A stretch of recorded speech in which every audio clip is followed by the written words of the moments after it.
Hi, my name is Kendra, and I am in Dr. Jones's online research and riding class. This is my friend Dandy. He is a 20-year-old Tennessee walking horse. He is a gray roan, and he is the horse I'll be using to demonstrate hoof care and everything with today. So hoof care with horses is incredibly important because if you don't have a healthy hoof, you don't exactly have a healthy horse. If you don't have a healthy horse, they can't perform well. So hoof care is really important.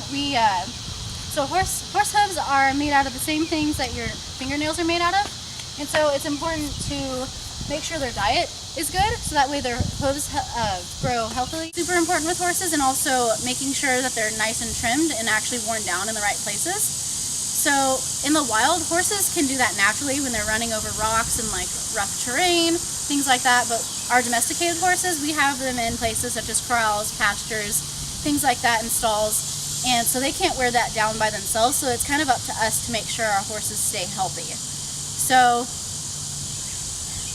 diet's really important. We don't want them to be too long, because then they can crack and they can just overgrow. So when they overgrow, the bone in their hoof, called the coffin bone, that can actually start to rotate. So the angle of our horse's hoofs, the angle of the horse's hoof wall and their pastern should be the same angle, along with even their shoulder as well. So that angle should be from like a 45-degree angle to like maybe a 55-degree angle. That is about the healthy range of a horse. And so we have to make sure we continuously watch that and make sure it stays healthy.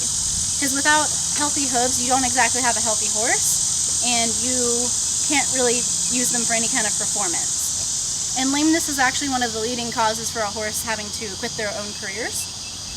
So I'm going to show you what our hoof looks like on the bottom.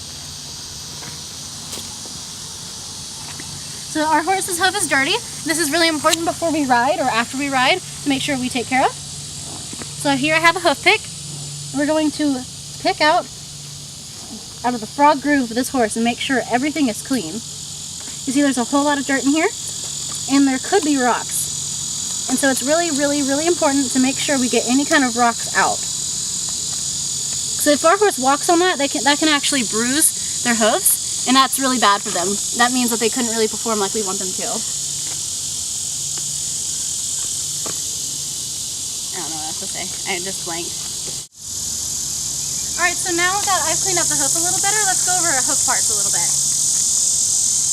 So right here, actually on our horse, this is called a chestnut right here. It's called a chestnut. This is kind of like a prehistoric toe from when horses used to have more than one toe, and now we can use it to the best of our ability to help us pick up their hooves when they're being a little stubborn. So our hoof is a little more cleaned out. Let's go over the parts.